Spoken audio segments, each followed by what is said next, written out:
Whatever happened to the World Wrestling Federation? Growing up as a kid, this was like my dream television show to watch, the WWF. And this is Vince McMahon Sr., who was born in 1914 in Harlem, New York. He was the sole chairman that started the World Wrestling Federation until he passed it on to his son, as you see right here, Vince McMahon Jr. And Vince McMahon Jr. himself was born in 1945 in Pinehurst, North Carolina. Vince McMahon Jr. is right now the chairman of the board as of today as I speak. He is worth $2 billion. And let me tell you, he has taken the World Wrestling Federation to new heights, to where it's now called World Wrestling Entertainment. But we're here to talk about the old World Wrestling Federation and who put it on the map and the guys who kept it there. Not a lot of guys, just a collection of guys, starting with this guy and starting with Vince McMahon Sr., but the wrestlers who really put it on the map, starting with this guy, their first real champion, Bruno Sammartino.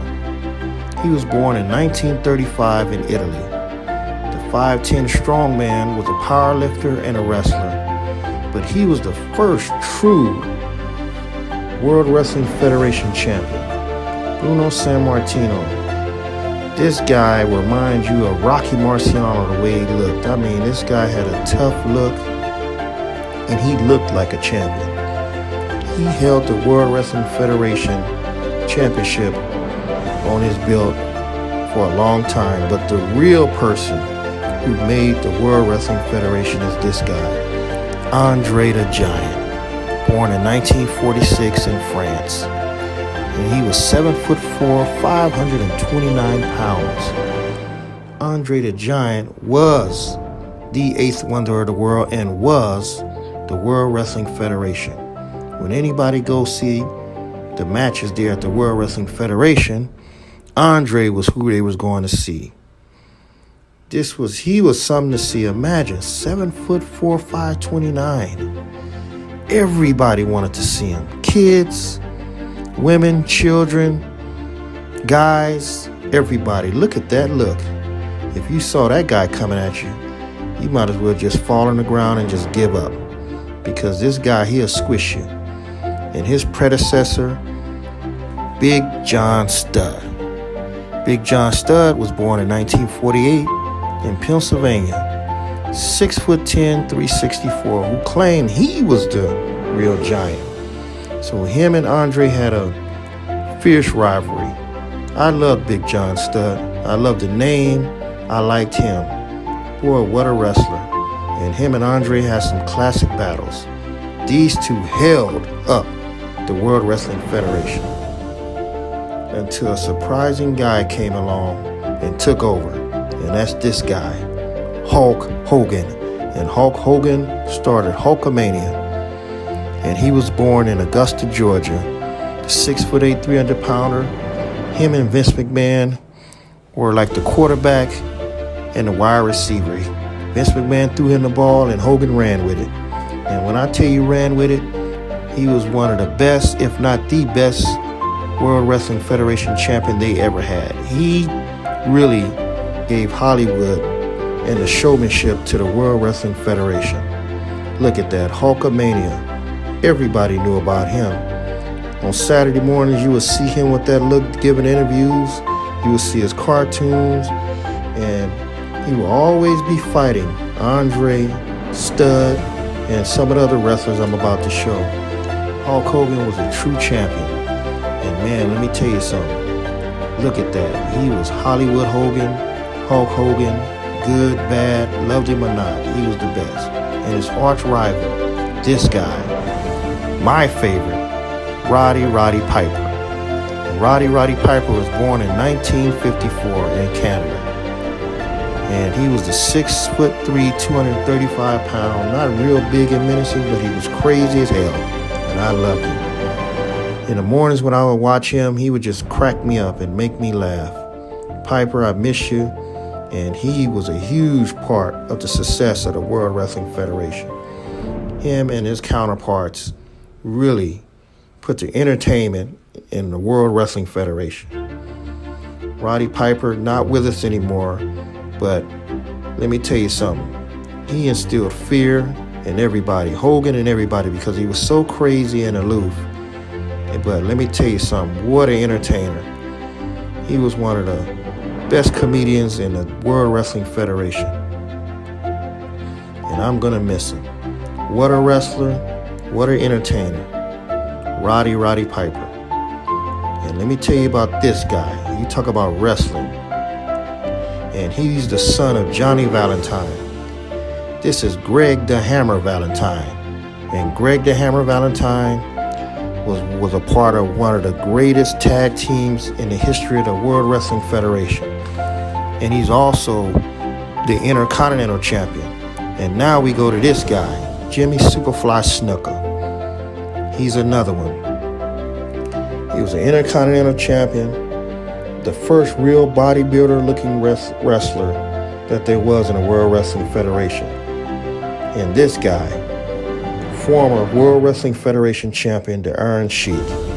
And the Iron Sheik from Tehran, Iran, was one of the best Pakistani wrestlers that there ever was created. And he put on a show, him and Nikolai. And this guy, Don the Magnificent Morocco, from Sunset Beach, Hawaii. Boy, muscles everywhere. The guy was intimidating, strong. He was a wrestler, and he looked it very intimidating. He held up the World Wrestling Federation as well. Don the Magnificent Morocco, Sunset Beach, Hawaii. And this is my boy here, one of the best African-American World Wrestling Federation wrestlers ever, the Junkyard Dog. The Junkyard Dog was such an entertainer. He would headbutt you. He was the dog. He carried around a big chain. He was a dancer and an entertainer. And this guy, another one of my favorites, King Kong Bundy. 400 plus pounds. He had to be at least 6'3", 6'5". But man, Bundy, I remember when he smashed that small midget in WrestleMania 3, that made my day. Bundy was an incredible arch enemy of Andre the Giant. And Bundy held up the World Wrestling Federation. And this guy, my boy, Paul Mr. Wonderful Orndorff, Roddy Piper's nemesis. And man, look at that. Muscles everywhere. The ladies loved him. He was fierce. He was crazy. And boy, did he hold up the World Wrestling Federation. Mr. Wonderful Paul Orndorff, one of WrestleMania 1's favorite competitors. And we'll miss him. The Macho Man Randy Savage. What can I say about him and Elizabeth? When he came into the scene, he really put the World Wrestling Federation on the map. Him and Elizabeth, they controlled the crowd. Everybody loved him, and he was crazy as hell. And this guy, we all know who he is. Ricky the Dragon Steamboat. Ricky the Dragon Steamboat was an Intercontinental Champion, held that belt just like Valentine for a long time. One of the greatest matches he ever had was in WrestleMania 3. What a match. And then Honky Tonk Man. Remember him? He looked like Elvis, danced, and he would bust that guitar right upside your head. Honky Tonk Man, one of the all-time legends of wrestling, and held up the World Wrestling Federation as well. And then what about this guy? Brutus Beefcake. At that time, before he became Brutus the Barber Beefcake, Brutus Beefcake was also a World Wrestling Federation legend and part of one of the greatest tag teams ever, him and Greg Valentine. Boy, what a wrestler. And now we talk about this guy, one of the greatest Hispanic wrestlers of all time, Tito Santana. Arriba! And Tito Santana was one of the best WWF wrestlers of all time, especially being Hispanic. Now we go to Russia. Nikolai Volkov. Nikolai Volkov. Him and the Iron Sheik, best tag team the World Wrestling Federation ever had. And Nikolai Volkov was another one that held up the World Wrestling Federation. Part of that big crew they had. What a wrestler. And Captain Louis Albano, one of the greatest managers in the World Wrestling Federation. He came onto the scene with those rubber bands in his beard. And Captain Louis Albano was one of the characters back in the 80s then. And this guy, we can't mention the 80s and the World Wrestling Federation without mentioning Mr. T. Mr. T, one of the greatest wrestlers back in them days, the greatest everything. Rocky III, what a star, what a celebrity back with the World Wrestling Federation. And back in Rockin' Wrestling, look at these guys. These guys were World Wrestling Federation. Remember those cartoons? Hulk Hogan's Rockin' Wrestling. Look at the characters. Those characters held up the WWF. That was it. Those characters. And look, Mean Gene Okerlund. How could I leave and close out everything without talking about him? Mean Gene Okerlund. Boy, what a legend. If you didn't hear his voice, wrestling, you wouldn't know that you're watching wrestling. His voice made wrestling. It's just like Vin Scully for the Dodgers. It's just like everything else. He was the best. All right. See you later.